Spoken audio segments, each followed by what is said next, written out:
Hello friends, आपका स्वागत है हमारे YouTube channel alpha maths academy में। हम बीएससी पार्ट फर्स्ट मैथमेटिक्स का पेपर थर्ड स्टार्ट कर रखा है और उसमें हम 3 डायमेंशन ज्योमेट्री वाला पोर्शन पढ़ रहे थे। स्फीयर हमने स्टार्ट किया था, कुछ चीजें हमने पढ़ ली थी। अब हम आगे पढ़ते हैं। गोले का समतलीय परिच्छेद, plane section of a sphere. गोले का समतलीय परिच्छेद एक वृत्त होता है। Plane section of a sphere is a circle. कहने का मतलब किसी स्फीयर को मैं किसी प्लेन से काटूं तो हमेशा एक सर्किल बनता है। इसको आप समझ सकते हैं। ये आपके पास एक स्फीयर दे रखा है, एक प्लेन इसको इंटरसेक्ट कर रहा है, तो यहां देखें आप क्या बनेगा, एक सर्किल बनेगा। तो आपको हमेशा ध्यान रखना है, जब भी किसी स्फीयर को कोई प्लेन इंटरसेक्ट करेगा तो हमेशा एक सर्किल बनेगा। आगे बढ़ते हैं। एक बिंदु से समतल पर डाले गए लंब की लंबाई, length of a perpendicular to a plane from a point.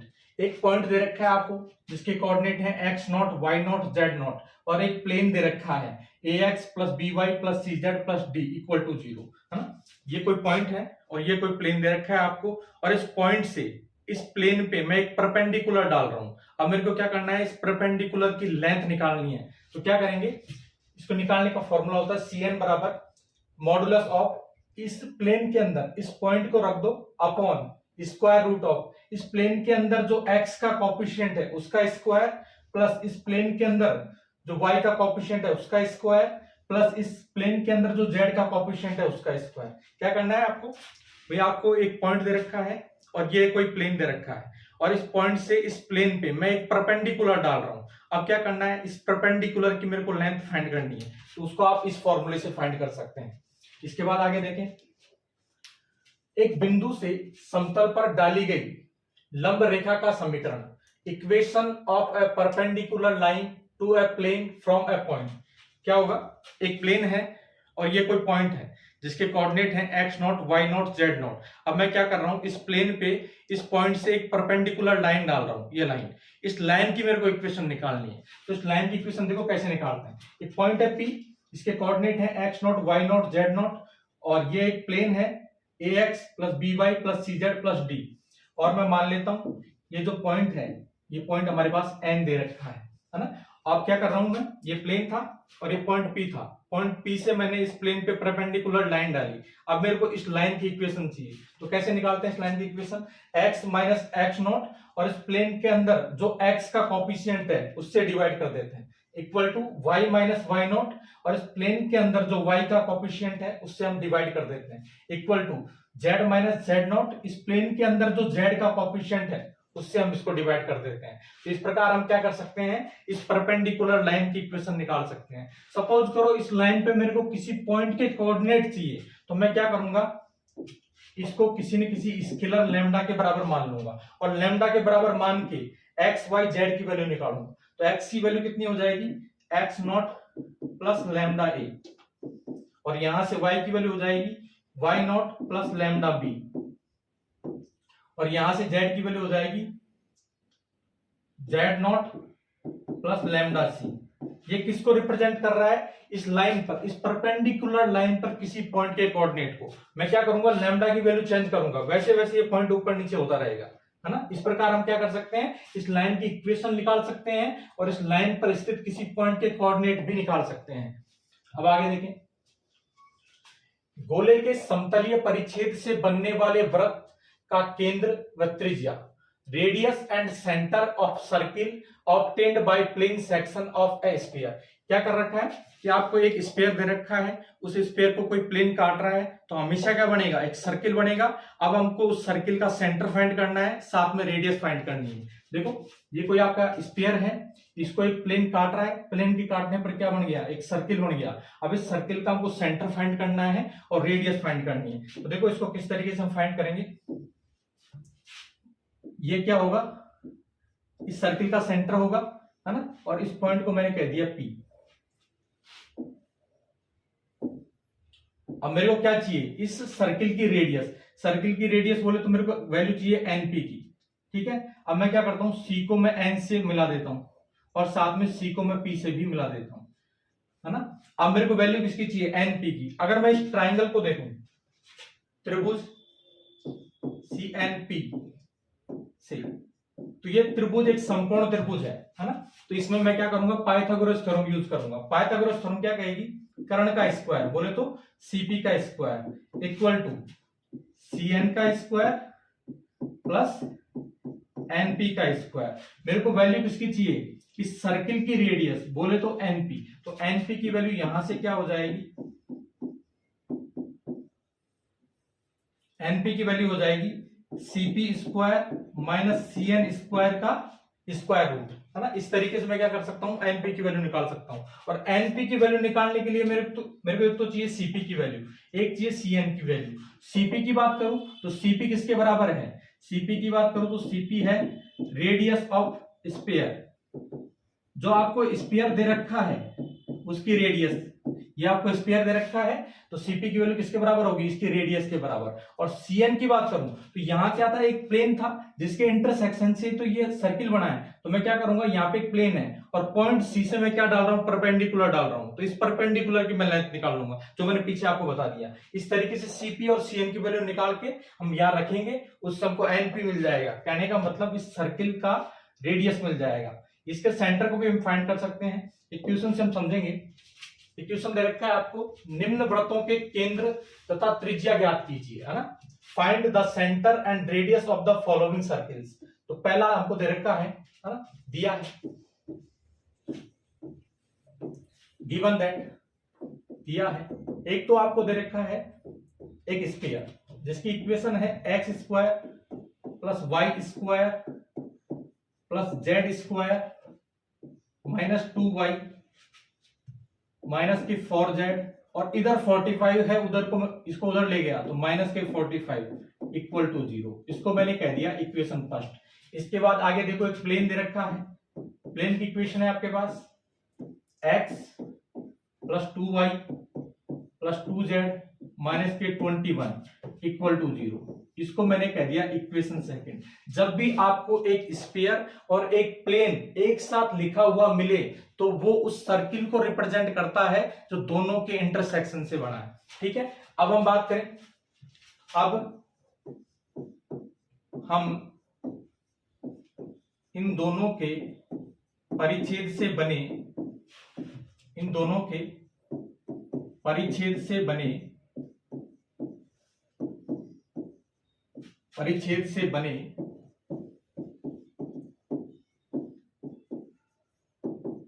वृत्त का केंद्र पर त्रिज्या ज्ञात करेंगे।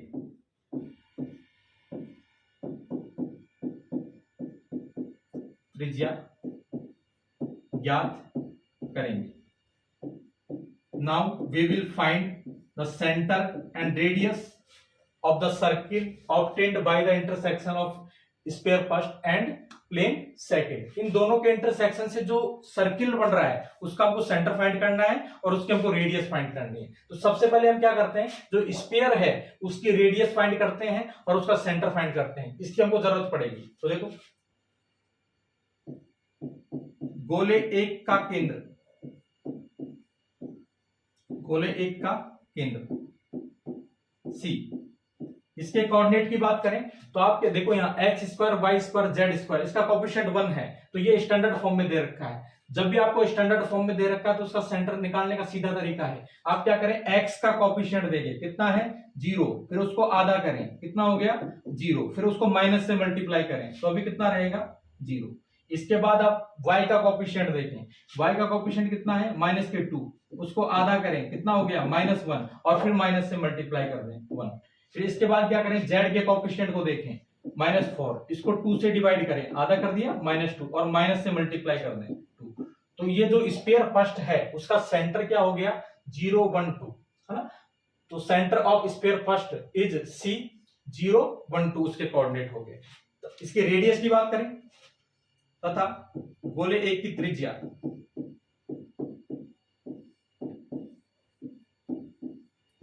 गोले एक की त्रिज्या, त्रिज्या हम कैसे निकालते हैं, जो सेंटर के जो कोऑर्डिनेट हैं उनका स्क्वायर करके ऐड कर दो। तो स्क्वायर करके ऐड किया तो 0 का स्क्वायर 0, 1 का स्क्वायर 1, 2 का स्क्वायर कितना हो गया 4, फिर माइनस, और यहाँ पे जो कांस्टेंट है उसको घटाते हैं -d, डी की वैल्यू कितनी है माइनस के 45, तो माइनस माइनस कितना हो गया प्लस के 45, इनको ऐड किया तो कितना आ गया हमारे पास √50। ठीक है, तो ये हमको इनके आगे जरूरत पड़ेगी। अब देखते हैं, हमको देखो क्या दे रखा था, हमको दे रखा था तो ये हमारे पास क्या था, एक सर्किल, एक स्फीयर दे रखा था, है ना, और इस स्फीयर को क्या कर रहा था, एक प्लेन काट रहा था, और प्लेन के काटने पर बना क्या था हमारे पास, यहाँ पे एक सर्किल बना था, ये सर्किल बना था, और हमको ये क्या है, सेंटर है इस स्फीयर का, जिसके कोऑर्डिनेट हमारे पास कितने आ गए 0 1 2। ठीक है, हमको क्या करना था, इस बने हुए सर्किल की रेडियस फाइंड करनी थी, तो इसको मैंने कह दिया पॉइंट एन, इसको मैंने कह दिया पॉइंट पी, है ना, और इनको मैंने आपस में ऐसे ज्वाइन कर दिया, और इसको मैंने यहां ज्वाइन कर दिया। ठीक है, अब मेरे को वैल्यू किसकी चाहिए, एन पी की, तो यहां मैं क्या करूंगा, त्रिभुज सी एन पी से इसमें मैं पाइथागोरस थ्योरम लगाऊंगा, तो यहां से मेरे पास क्या आ जाएगा, सीपी का square equal to C N का स्क्वायर प्लस पी एन का स्क्वायर, है ना। तो यहां से मेरे को वैल्यू चाहिए किसकी, पी एन की, या कहूं एनपी की, बात वही है, तो पी एन की वैल्यू किसके बराबर हो गई, square root of CP square minus के सी एन स्क्वायर। सीपी की बात करें तो सीपी किसके बराबर है, रेडियस ऑफ स्फीयर, गोले की त्रिज्या के बराबर, और उसकी वैल्यू हमारे पास कितनी आ गई √50, है ना, तो सीपी की वैल्यू तो हमारे पास कितनी आ गई √50। अब हमको वैल्यू कितनी चाहिए, सी एन की वैल्यू, है ना, नाउ अब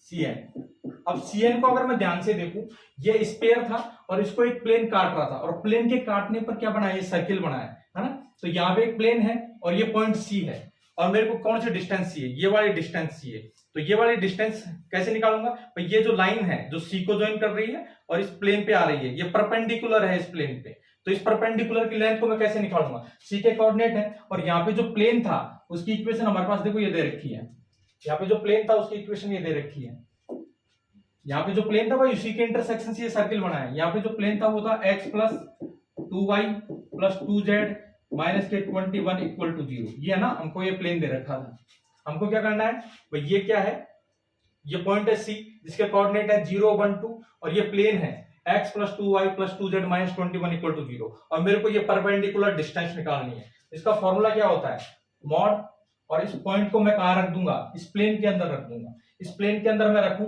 तो x की जगह 0 रखा तो 0, प्लस y की जगह 1 रखा तो 2, z की जगह 2 रखा तो कितना हो गया 4 माइनस के 21, और ये मोड लगा दिया अपॉन स्क्वायर रूट ऑफ, इस प्लेन के अंदर जो x का कोएफिशिएंट है उसका स्क्वायर, 1 का स्क्वायर 1, इस प्लेन के अंदर जो y का कोएफिशिएंट है उसका स्क्वायर 4, प्लेन के अंदर जो z का कोएफिशिएंट है उसका स्क्वायर 4, तो यहां से हमारे पास कितना आ गया 2 प्लस 4 6 माइनस 21 माइनस के 15 हो गया ये, है ना, माइनस के 15 मॉडुलस की वजह से क्या हो गया प्लस का 15, और नीचे कितना आ रहा है 4 4 8 और 1 9, और √9 की वैल्यू कितनी होती है 3, तो हमारे पास सीएन की वैल्यू कितनी आ गई 5।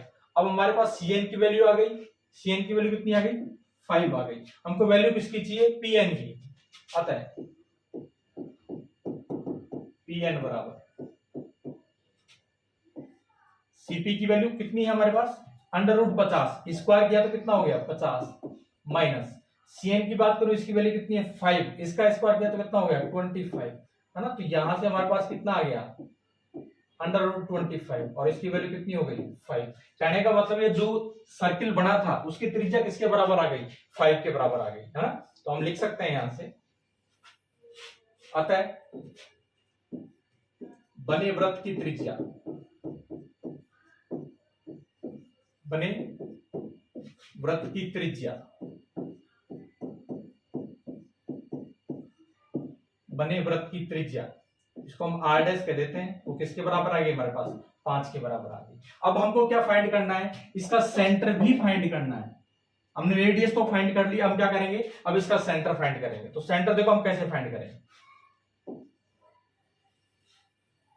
सेंटर फाइंड करने के लिए सबसे पहले हमको इस लाइन की इक्वेशन चाहिए, देखो यहाँ पे एक प्लेन था उसी के इंटरसेक्शन से सर्किल बना है, तो सबसे पहले हम क्या करेंगे इस लाइन की इक्वेशन निकालेंगे, जो ये पॉइंट सी जिसके कोऑर्डिनेट है 0 1 2 और यहाँ पे एक प्लेन है x + 2y + 2z - 21 है ना। तो इस पे ये जो लाइन है, जो परपेंडिकुलर लाइन है, उसकी हमको इक्वेशन चाहिए पहले, है ना। हम क्या करेंगे, बिंदु सी से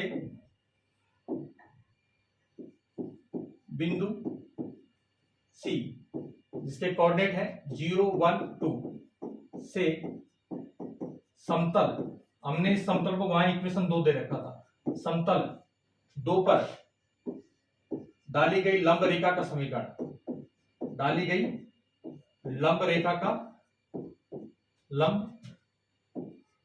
समीकरण, लंब रेखा का समीकरण। तो डाली गई लंब रेखा का समीकरण क्या होगा, देखो x माइनस x नॉट की जगह कितना है 0, नीचे प्लेन के अंदर जो x का कोएफिशिएंट है उससे डिवाइड कर दो 1 equal to y minus y naught की जगह कितना है 1 और नीचे जो प्लेन है उसका y का जो कोएफिशिएंट है उससे डिवाइड कर दो equal to z minus z naught कितना है 2 और नीचे मैं क्या करूंगा, जो z का कोएफिशिएंट है प्लेन के अंदर उससे डिवाइड कर दूंगा। ठीक है, ये किसकी इक्वेशन हो गई, इस लाइन की इक्वेशन हो गई Cn की, है ना। अब मेरे को इस लाइन पे किसी पॉइंट के कोऑर्डिनेट चाहिए, तो इसको मैंने किसके बराबर मान लिया, लैम्डा के बराबर मान लिया। आता है रेखा Cn पर स्थित किसी बिंदु के निर्देशांक, स्थित किसी बिंदु के निर्देशांक, बिंदु के निर्देशांक,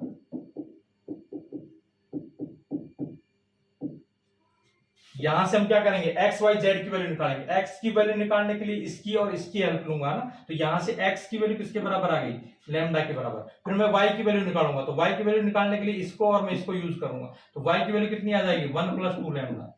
ठीक है, और z की वैल्यू निकालने के लिए मैं इसको यूज करूंगा, तो यहां z की वैल्यू कितनी आ गई 2 + 2 लैम्डा।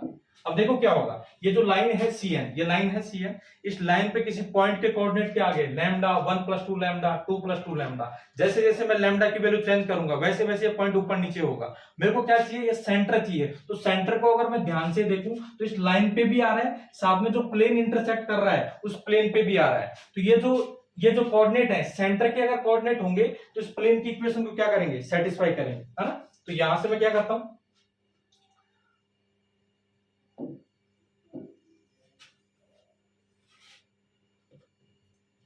लैम्डा के किसी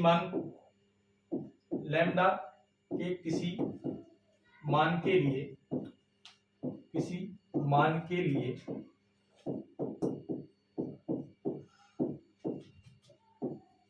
यह बिंदु समतल 2 पर स्थित होगा।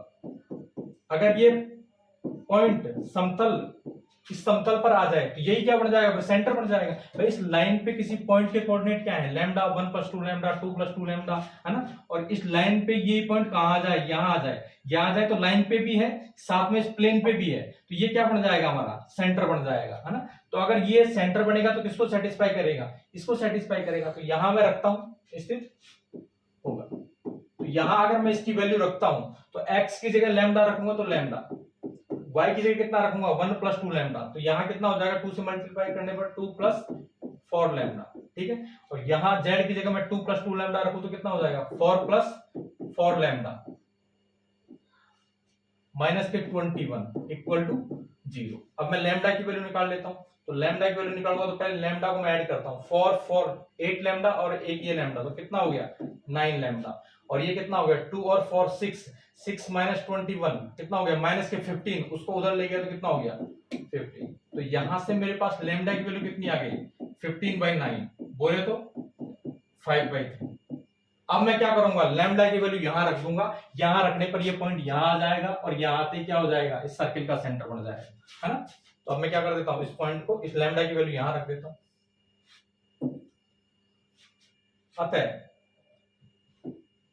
अतः बने वृत्त का केंद्र क्या करो आप, लैम्डा की वैल्यू यहां रख दो, लैम्डा की वैल्यू यहां रखा तो ये कितना हो गया 5/3 है ना, और यहाँ लिखोगे लैम्डा की वैल्यू 5/3 तो कितना हो गया 5/3 तो 10/3 और +1 तो कितना हो गया 13/3, ठीक है। और यहाँ पे रखोगे आप 5/3 तो ये कितना होगा 10/3 और ये +2 तो ये कितना हो गया 16/3।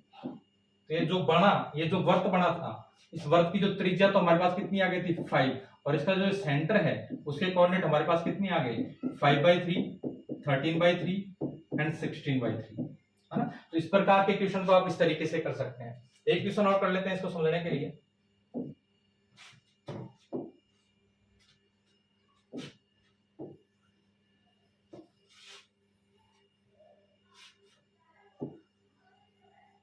क्वेश्चन हमने कर लिया है ना, अब हम अगला वाला क्वेश्चन कर लेते हैं। ये वाला क्वेश्चन तो हमको जो दे रखा है, ये वाला क्वेश्चन हम कर लेते हैं, ठीक है। हमको क्या दे रखा है, दिया हुआ है, दिया है एक स्फीयर दे रखा है जिसकी इक्वेशन है हमारे पास कितनी x² + y² + z² -2y -4z और 11 को इधर ले गया तो कितना हो गया -11 = 0। इसको मैंने कह दिया इक्वेशन फर्स्ट। साथ में एक प्लेन दे रखा है, प्लेन हमको क्या दे रखा है x + 2y + 2z -15 = 0। इसको मैंने कह दिया इक्वेशन सेकंड। मैंने पहले भी आपको बताया कि एक स्फीयर और एक प्लेन एक साथ लिखे हुए हैं तो वो उस सर्किल को रिप्रेजेंट करते हैं तो दोनों के इंटरसेक्शन से बने हैं, है ना। तो यहां पे देख, अब हम गोले 1 व समतल 2 के इंटरसेक्शन से, है ना, के परिच्छेद से बनने वाले वृत्त का केंद्र व त्रिज्या ज्ञात करेंगे। त्रिज्या ज्ञात करेंगे, हमको क्या करना है भाई, आपको ये एक सर्किल दे रखा है। सर्किल का पता कैसे लगा, एक स्फीयर और एक प्लेन अगर एक साथ लिखा हुआ है तो वो उस सर्किल को रिप्रेजेंट करता है जो दोनों के इंटरसेक्शन से बना है। उसी का हमको क्या फाइंड करना है, सेंटर फाइंड करना है, साथ में रेडियस फाइंड करनी है। तो इनको फाइंड करने से पहले हमको क्या करना पड़ेगा, इस स्फीयर का सेंटर भी फाइंड करना पड़ेगा और रेडियस भी फाइंड करनी पड़ेगी। तो देखो क्या होगा, गोले 1 का केंद्र, क्योंकि गोले 1 का केंद्र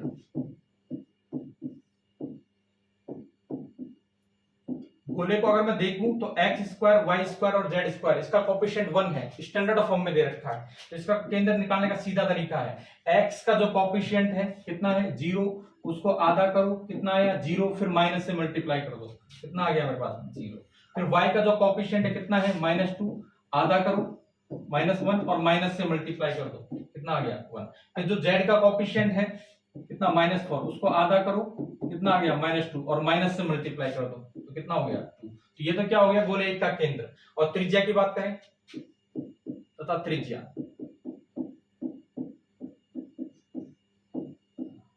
को हम r कहते हैं। ये हम कैसे निकालते हैं, जो सेंटर की जो कोऑर्डिनेट्स हैं उनका स्क्वायर करके ऐड कर दो, 0 का स्क्वायर 0 + 1 का स्क्वायर 1, 2 का स्क्वायर 4 माइनस, और यहाँ d की वैल्यू कितनी है -11, तो -11 यहाँ रखेंगे तो माइनस माइनस कितना हो जाएगा +11। इसको मैं देखूं तो ये कितना है √16 की वैल्यू कितनी होती है 4। तो इस गोले की त्रिज्या कितनी आ गई हमारे पास 4 और सेंटर कितना आ गया 0 1 2। अब हमको क्या करना है, इन दोनों के इंटरसेक्शन से जो सर्किल बना उसकी रेडियस फाइंड करनी है, साथ में उसका सेंटर फाइंड करना है। ध्यान दें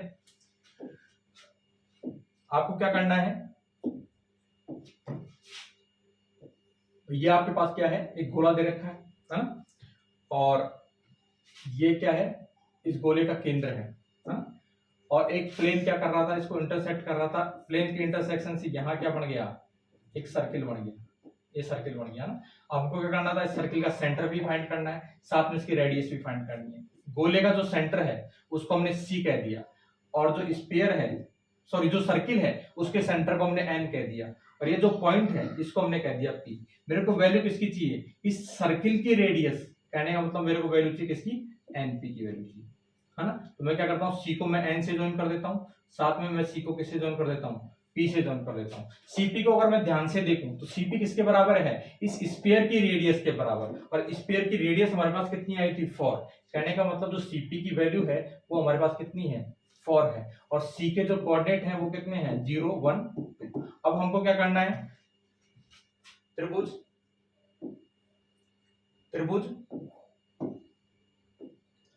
सी एन पी से, इस त्रिभुज को अगर मैं ध्यान से देखूं तो समकोण त्रिभुज है, राइट एंगल ट्रायंगल है, पाइथागोरस थ्योरम यूज करूं तो मेरे पास क्या आएगा, सीपी का square equal to C N का स्क्वायर प्लस एनपी का स्क्वायर, और मेरे को वैल्यू किसकी चाहिए, इस सर्किल की रेडियस, कहने का मतलब एनपी चाहिए। तो एनपी की वैल्यू किसके बराबर आ गई, एनपी की वैल्यू आ गई square root of CP square minus C N square. तो मेरे को एनपी की वैल्यू निकालने के लिए एक तो वैल्यू चाहिए सीपी की और एक वैल्यू चाहिए सीएन। सीपी की वैल्यू तो देखो हमको दे रखी है, निकाल ली हमने, कितनी आई थी 4। अब हमको वैल्यू किसकी चाहिए, सीएन की वैल्यू ना। अब सीएन बराबर, सीएन की बात करूं तो सीएन देखो क्या है भाई, यहाँ एक प्लेन था, उसी के इंटरसेक्शन से ये सर्किल बना था, है ना, ये प्लेन था और उसी के इंटरसेक्शन से सर्किल बना है, और ये पॉइंट है सी, है ना, जिसके कोऑर्डिनेट है 0 1 2। तो मेरे को क्या करना है, मेरे को ये लेंथ चाहिए सीएन। तो ये प्लेन था, है ना, और इस प्लेन की इक्वेशन हमारे पास देखो, यहाँ पे जो प्लेन था उसकी इक्वेशन ये रही x + 2y + 2z - 15। तो हमारे पास यहाँ पे जो प्लेन था उसकी इक्वेशन कितनी थी, x + 2y + 2z - 15 equal to 0। ये हमारे पास प्लेन था, है ना, यहाँ पे एक प्लेन था, उसी के इंटरसेक्शन से क्या बनाया, ये सर्किल बनाया, है ना। तो हमको क्या करना है, हमको ये वाली लेंथ चाहिए, तो ये पॉइंट सी है और ये प्लेन है, तो हम क्या करेंगे, ये जो परपेंडिकुलर डिस्टेंस है उसका फॉर्मूला लगा देंगे। तो उसका फॉर्मूला क्या होता है, देखो मॉड ऑफ, मैं क्या करूंगा, इस पॉइंट को इस प्लेन के अंदर रखूंगा, तो x की जगह मैंने 0 रखा, y की जगह 1 रखा तो कितना हो गया 2, z की जगह 2 रखा तो कितना हो गया 4, है ना। और यहां मैं क्या करूंगा, यहाँ पे कितना आ गया -15, और नीचे मैं क्या करूंगा, नीचे इस प्लेन के अंदर जो x का कोएफिशिएंट है उसका स्क्वायर बोले तो 1, y का कोएफिशिएंट उसका स्क्वायर बोले तो 4 हो जाएगा, z का कोएफिशिएंट उसका स्क्वायर कितना हो जाएगा 4 हो जाएगा। इसको मैं सॉल्व करूं तो ये कितना हो गया 2 + 4 6, 6 - 15 कितना हो गया माइनस के 9, और मॉड लगा रखा हूं तो ये कितना हो जाएगा 9, और नीचे कितना आ जाएगा 4 4 8 और 1 9, और 9 का मैंने स्क्वायर रूट लिया तो कितना हो गया 3, और 9/3 किसके बराबर हो गया 3 के बराबर। कहने का मतलब ये लेंथ किसके बराबर आ गई मेरे पास 3 के बराबर आ गई। अब मेरे को वैल्यू किसकी चाहिए, एनपी की वैल्यू चाहिए, तो एनपी की वैल्यू के लिए मैं क्या कर दूंगा, यहाँ पे सीपी की वैल्यू रख दूंगा, साथ में सीएन की वैल्यू रख दूंगा। आता है एनपी, तो एनपी की वैल्यू निकालने के लिए मैं सीपी की वैल्यू रखता हूँ, सीपी की वैल्यू कितना है 4, 4 का स्क्वायर कितना हो गया 16 माइनस एन, सीएन की वैल्यू कितनी है 3, 3 का स्क्वायर कितना हो गया 9, तो 16 में से मैं अगर 9 में माइनस करता हूं कितना आ गया 7, तो √7। तो कहने का मतलब जो सर्किल बना, ये एक स्फीयर था और ये एक प्लेन था, उनके इंटरसेक्शन से जो ये सर्किल बना उसकी रेडियस किसके बराबर आ गई, √7 के बराबर, है ना। आता है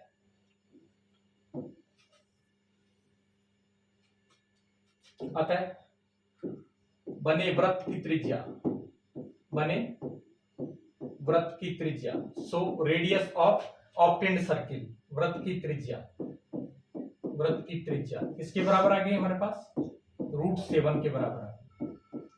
ठीक है, अब हमको क्या करना है, इसका सेंटर भी फाइंड करना है। तो सेंटर फाइंड करने का तरीका वही रहेगा, सबसे पहले तो मेरे को ये लाइन चाहिए, है ना, फिर इस लाइन पे स्थित किसी पॉइंट के कोऑर्डिनेट चाहिए, फिर उस कोऑर्डिनेट को मैं कहां रख दूंगा, इस प्लेन के अंदर रख दूंगा, वहां से स्केलर लैम्डा की वैल्यू आ जाएगी, फिर वापस मैं पॉइंट के अंदर रख दूंगा। इसको समझे देखो कैसे, सबसे पहले हमको लाइन सीएन की इक्वेशन चाहिए, है ना। समतल,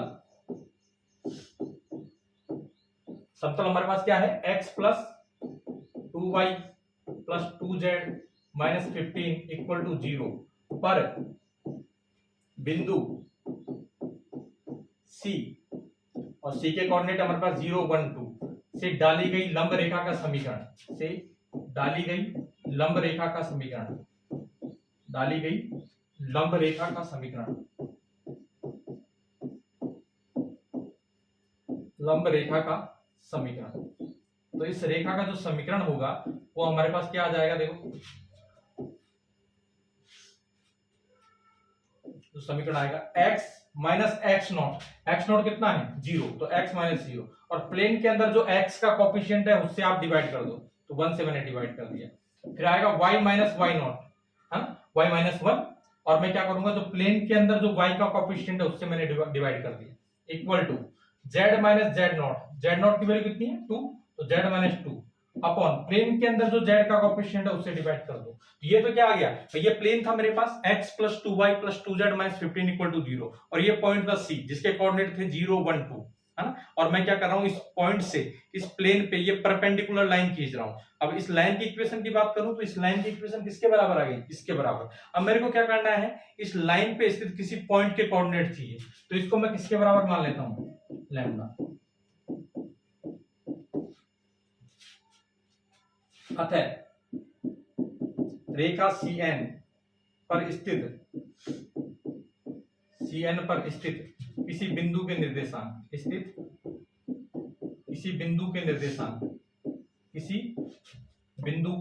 निर्देशांक so coordinate of any point lies on the this line, बिंदु के निर्देशांक। क्या करूंगा मैं x y z की वैल्यू निकालूंगा यहां से, तो x की वैल्यू निकालने के लिए इसको और इसका यूज करूंगा, तो यहां से x की वैल्यू किसके बराबर आ गई, लैम्डा के बराबर आ गई। फिर मैं क्या करूंगा y की वैल्यू निकालूंगा, तो y की वैल्यू निकालने के लिए इसको और इसको यूज करूंगा, तो मेरे पास y की वैल्यू कितनी आ गई 1 प्लस 2 लैम्डा, ठीक है। फिर मैं क्या करूंगा z की वैल्यू निकालूंगा, z की वैल्यू निकालने के लिए इन दोनों का यूज करूंगा, तो यहां से मेरे पास कितना आ गया z की वैल्यू 2 प्लस 2 लैम्डा, ठीक है। अब एक चीज देखो, ये प्लेन था, है ना, और ये परपेंडिकुलर लाइन है, और इस लाइन की इक्वेशन मेरे पास ये थी, और इस लाइन पे स्थित किसी पॉइंट के जो कोऑर्डिनेट हैं वो ये हैं। लैम्डा की वैल्यू चेंज करूंगा वैसे वैसे ये पॉइंट ऊपर नीचे होगा। मेरे को क्या चाहिए, सेंटर चाहिए ना, तो ये सेंटर क्या है, ये सर्किल कैसे बना था, यहाँ पे एक प्लेन था जिसके इंटरसेक्शन से ये सर्किल बना है, तो ये जो लाइन है ना, ये पॉइंट इस लाइन पे भी लाई करे, साथ में इस प्लेन पे भी लाइन करे। भाई ये सेंटर क्या है, देखो सेंटर ये इस लाइन का भी पॉइंट है, साथ में यहाँ जो प्लेन था उसका भी पॉइंट है, और इस लाइन पे स्थित किसी पॉइंट के कोऑर्डिनेट क्या है, ये है। तो ये पॉइंट अगर मैं लैम्डा की वैल्यू चेंज करूंगा वैसे वैसे ये पॉइंट ऊपर नीचे होगा, तो लैम्डा की किसी न किसी वैल्यू के लिए पॉइंट कहां जाएगा, यहां आ जाएगा, और यहां आते ये क्या बन जाएगा, सेंटर बन जाएगा। हम देखते हैं आगे, देखो तब लैम्डा के किसी मान के लिए तब लैम्डा के किसी मान के लिए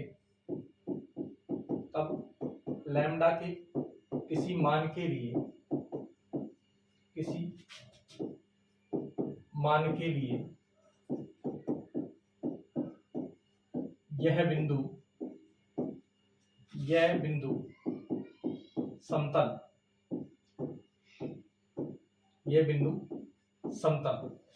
समतल है हमारे पास x plus 2y plus 2z minus 15 equal to 0 पर स्थित होगा, और जैसे ये पॉइंट इस प्लेन पे आया क्या बढ़ जाएगा, सेंटर बढ़ जाएगा इस सर्किल का, स्थित होगा। तो अब अगर इस पे स्थित होगा तो ये किसको सेटिस्फाई करेगा, इसको सेटिस्फाई करेगा। तो यहां से क्या हो जाएगा, अतः यहां पे रखता हूं x की जगह लैम्डा, y की जगह लिखता हूं 1 प्लस 2 लैम्डा, तो कितना हो जाएगा 2 प्लस 4 लैम्डा, है ना, और z की जगह लिखता हूं 2 प्लस 2 लैम्डा, तो कितना आ जाएगा 4 प्लस 4 लैम्डा माइनस के 15 इक्वल टू 0, ठीक है।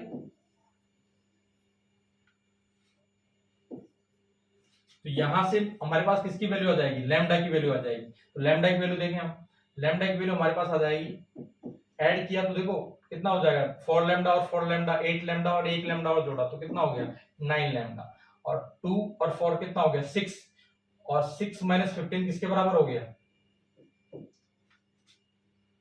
6 और 6 माइनस 15 किसके बराबर हो गया, माइनस 9 के बराबर। उसको मैं उधर ले गया, है ना, उधर ले गया तो किसके बराबर हो जाएगा, प्लस के 9 के बराबर। तो लैम्डा की वैल्यू मेरे पास कितनी आ गई, लैम्डा की वैल्यू आ गई 1 के बराबर। और जैसे ही लैम्डा की वैल्यू मैं यहां रख दूंगा, क्योंकि लैम्डा की वैल्यू 1 होगी ना, तब यही पॉइंट क्या था, इस लाइन का कोई पॉइंट था, और लैम्डा की अलग अलग वैल्यू के लिए एक पॉइंट क्या कर रहा है, अलग अलग जगह जा रहा है। और जैसे ही लैम्डा की वैल्यू 1 होगी तो ये पॉइंट कहां जाएगा, इस प्लेन पे आ जाएगा, और प्लेन पे आते ही क्या बन जाएगा, इस सर्किल का सेंटर बन जाएगा। तो ना मैं लैम्डा की वैल्यू रखूंगा 1, आता है बने वृत्त का केंद्र, बने वृत्त का केंद्र,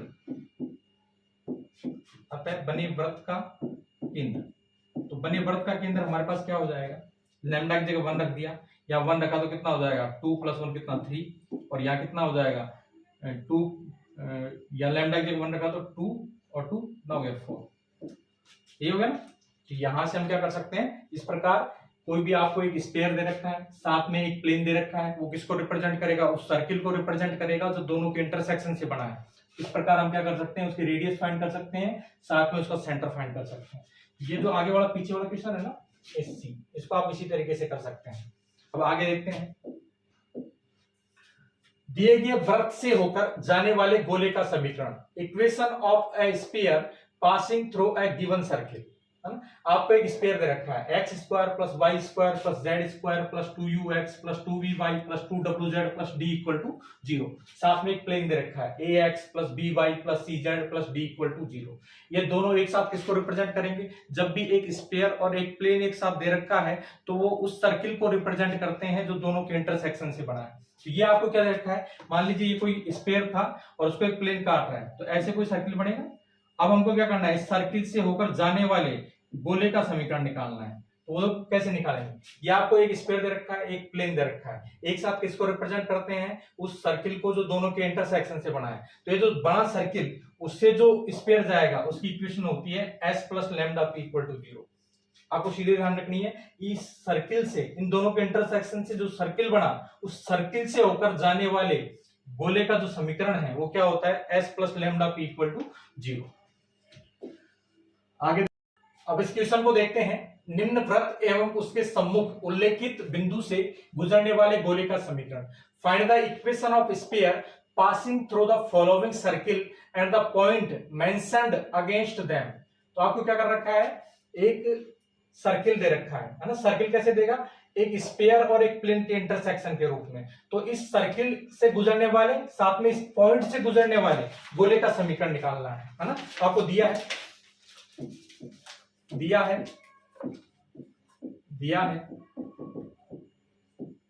ऐसे, जो स्फीयर की इक्वेशन है हमारे पास है x² + y² + z² -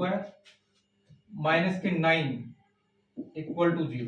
साथ में जो प्लेन दे रखा है, प्लेन की इक्वेशन है हमारे पास 2x + 3y + 4z - 5 = 0। इसको मैंने इक्वेशन फर्स्ट कह दिया, इसको इक्वेशन सेकंड कह दिया। मैंने पहले भी आपसे कहा कि अगर एक स्फीयर और एक प्लेन एक साथ लिखा हुआ है तो वो किसको रिप्रेजेंट करेगा, उस सर्किल को रिप्रेजेंट करेगा जो दोनों के इंटरसेक्शन से बना है। अब हमको क्या करना है, ये जो बने हुए सर्किल से जाने वाले गोले का समीकरण निकालना है। तब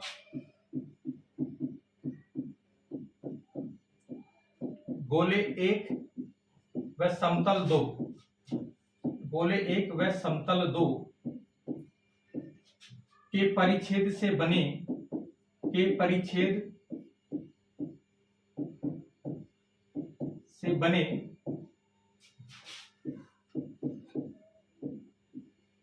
वृत्त से होकर जाने वाले गोले का समीकरण, से होकर जाने वाले गोले का समीकरण,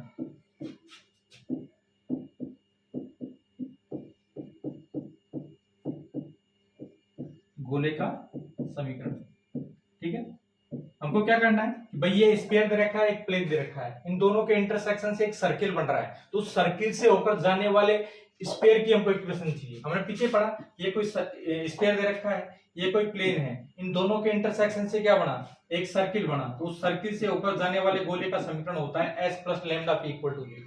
तो हमारे पास इक्वेशन क्या होगी, s + λp = 0। तो मैं s की जगह s की वैल्यू रखता हूं, है ना।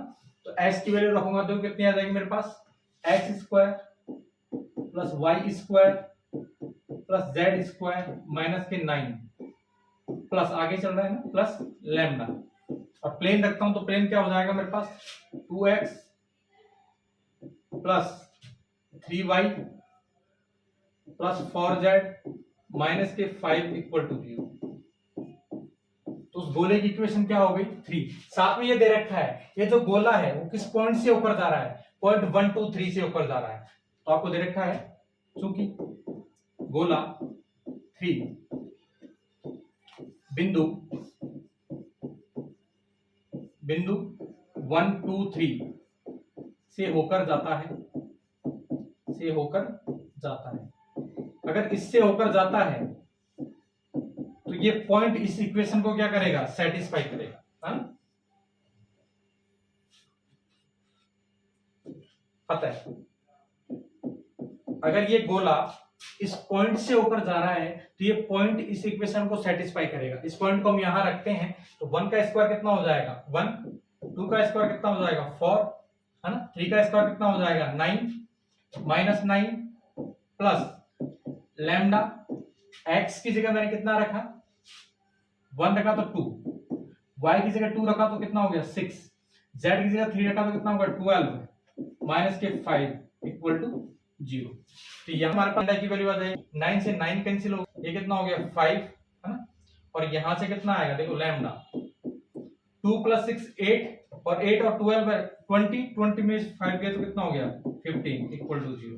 तो यहां से हमारे पास लैम्डा की वैल्यू कितनी आ गई माइनस के 5/15, बोले तो माइनस के 1/3। अब लैम्डा की वैल्यू हम यहां रख देंगे और यहां रखते ही हमको जो इक्वेशन चाहिए थी जिस स्फीयर की वो हमारे पास आ जाएगी, है ना। अब क्या कर देते हैं, putting the value of lambda in equation 3, समीकरण 3 में लैम्डा का मान रखने पर, समीकरण 3 में लैम्डा का मान रखने पर, और अगर समीकरण 3 में मैं लैम्डा का मान रखता हूं तो देखो मेरे पास क्या बनेगा x² plus y² plus z² -9, ठीक है। लैम्डा की जगह कितना रखूंगा माइनस के 1/3 रख दिया, 2x plus 3y plus 4z minus के 5 इक्वल टू 0, है ना। तो ये उस स्पेयर की इक्वेशन हो गई जो इस सर्किल से होकर पास हो रहा है, साथ में इस पॉइंट से होकर जा रहा है। इसको और सॉल्व करके भी लिख सकते हैं, चाहे तो आप यहीं तक छोड़ दें या और सॉल्व करके भी लिख सकते हैं। तो आगे अगर सॉल्व करोगे तो क्या करता हूं मैं, पूरी इक्वेशन को 3 से मल्टीप्लाई करता हूं। 3 से मल्टीप्लाई किया तो कितना हो गया 3x² प्लस y² z², साथ में ये 9 भी 3 से मल्टीप्लाई हो गया तो कितना हो गया माइनस के 27। 3 से मल्टीप्लाई होने पर 3 कैंसिल हो गया, माइनस अंदर मल्टीप्लाई हो जाएगा तो माइनस के 2x, है ना। ये हो गया कितना हमारे पास माइनस के 3y, ये कितना हो गया माइनस के 4z, और ये माइनस माइनस कितना हो जाएगा प्लस के 5 इक्वल टू 0। तो यहां हमारे पास इक्वेशन आ गई 3x² plus y² plus z² minus 2x minus 3y minus 4z, और यहां कितना है माइनस के 27 प्लस के 5 माइनस के 22 equal to 0, which is required sphere, जो कि अभिष्ट गोले का समीकरण है। विच इज रिक्वायर्ड स्फीयर, जो गोला हमको चाहिए था उसी की इक्वेशन है, विच इज रिक्वायर्ड स्फीयर।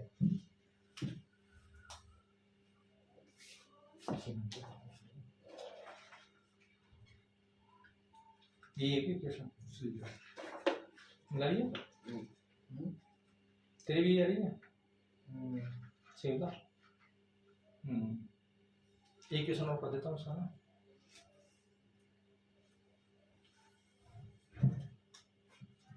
ठीक है, इस तरीके से आप इस क्वेश्चन को कर सकते हैं। अब अगर हम अगला क्वेश्चन करें तो इसको आप ऐसे ही कर लेना, है ना। इस क्वेश्चन को भी आप इसी तरीके से कर सकते हैं। ये क्वेश्चन मैं थोड़ा करा देता हूँ, इसमें थोड़ा सा अलग दे रखा है। अलग क्या दे रखा है कि ये इन दोनों के इंटरसेक्शन से तो एक सर्किल बन रहा है, साथ में वो उस सर्किल से जाने वाले हमको गोले का समीकरण निकालना है, और वो गोला है ना वो इस गोले के केंद्र से होकर भी जाता है। तो देखो कैसे हम करते हैं इस क्वेश्चन को,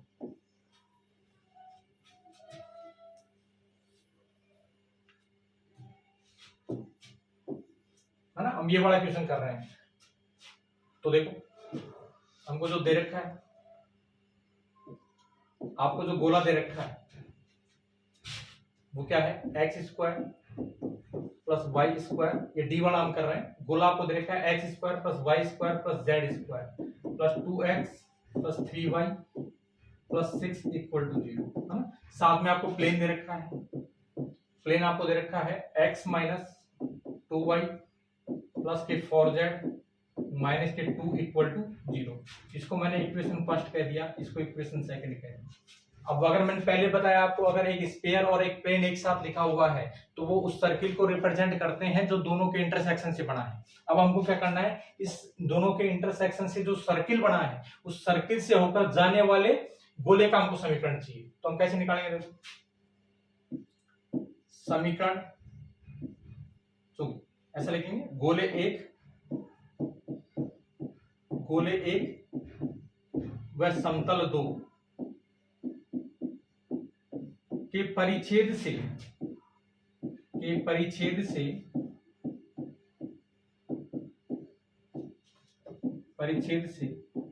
बनने वाले वृत्त से होकर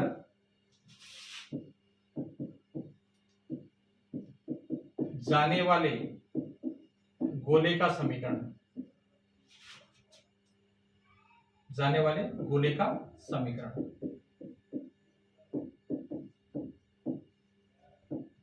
देखो आपको एक स्फीयर दे रखा है, साथ में एक प्लेन दे रखा है, इन दोनों के इंटरसेक्शन से एक सर्किल बन गया, तो उस सर्किल से होकर जाने वाले गोले का समीकरण होता है s plus lambda P equal to 0। तो यहां से हमारे पास क्या होगा, समीकरण क्या हो जाएगा, s plus lambda P equal to 0।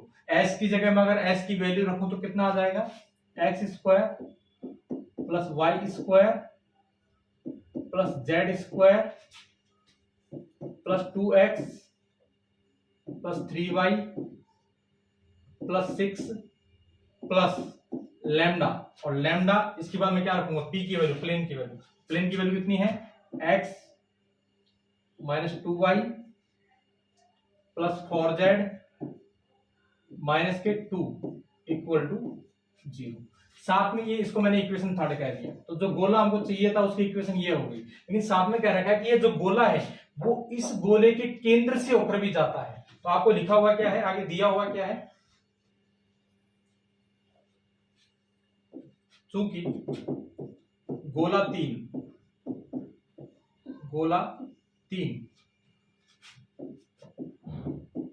गोले, और कौन सा गोले, ये वाला गोला है x square plus y square plus z square minus 2x plus 4y minus 6z plus 5 equal to 0 के केंद्र। दोबारा समझे, देखो आपको ये जो गोला 3 हमने निकाला, ये गोला 3 इस गोले के सेंटर से होकर भी पास होता है। इसका सेंटर देखो क्या होगा, इसका सेंटर है, देखो x square y square z square, इसका कोएफिशिएंट 1 है, स्टैंडर्ड फॉर्म में है, तो आप इसका सेंटर सीधे निकाल सकते हैं। एक्स का कोएफिशिएंट कितना है, -2, आधा कर दो, कितना आ गया, -1, और इसको माइनस से मल्टीप्लाई कर दो, ठीक है। इसके बाद y के कोएफिशिएंट पे जाओ, y का कोएफिशिएंट कितना है 4, आधा किया, कितना आ गया 2, और माइनस से मल्टीप्लाई कर दो, -2।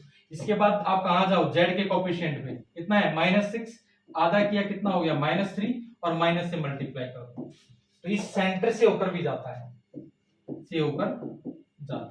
अगर ये इससे होकर जाता है तो ये पॉइंट किसको सेटिस्फाई करेगा, इक्वेशन थर्ड को सेटिस्फाई करेगा। और इक्वेशन थर्ड में मैं ये वैल्यू रखता हूं, तो x की जगह 1 रखा तो मेरे पास कितना आ गया, देखो x की वैल्यू 1 रखा तो 1 का स्क्वायर 1, ठीक है। y की जगह -2 रखा तो -2 का स्क्वायर कितना हो गया 4, z की जगह 3 रखा तो 3 का स्क्वायर कितना हो गया 9, है ना। फिर मैं x की जगह 1 रखूंगा तो +2, y की जगह -2 रखूंगा कितना हो जाएगा -6, है ना।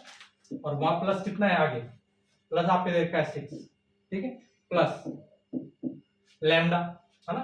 अब लैम्डा की बात करूं तो लैम्डा के बाद वैल्यू रखूंगा x की, तो x की वैल्यू कितनी है 1, और y की जगह मैं -2 रखूं तो माइनस माइनस कितना हो जाएगा प्लस के 4, ठीक है।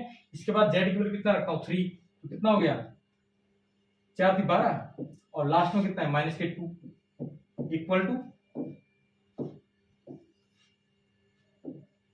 Equal to 0। यहां से मैं क्या करूंगा, लैम्डा की वैल्यू निकालूंगा। तो लैम्डा की वैल्यू निकालने के लिए देखो पहले मैं क्या करता हूं, 6 से 6 कैंसिल हो गया, और ये कितना हो जाएगा 1 और 9 10, और 10 और 4 कितना हो गया 14, 14 और 2 कितना हो गया 16 प्लस लैम्डा, ठीक है। यहां मैं देखूं तो कितना हो गया 16 और एक 17, और 17 में से मैं कितना घटा रहा हूं, 17 में से मैं 2 घटाऊं तो कितना हो जाएगा 15 इक्वल टू 0, है ना। तो मेरे पास लैम्डा की वैल्यू कितनी आ गई, मेरे पास लैम्डा की वैल्यू आ गई -16/15, ठीक है। अब वे ये वैल्यू मैं कहाँ रख दूंगा, यहाँ रख दूंगा, और यहाँ रखते ही मेरे पास जो गोला चाहिए उसकी इक्वेशन आ जाएगी। तो इस तरीके से आप क्या कर सकते हैं, इस क्वेश्चन को कर सकते हैं। इसी तरीके से आप इस क्वेश्चन को भी कर सकते हैं।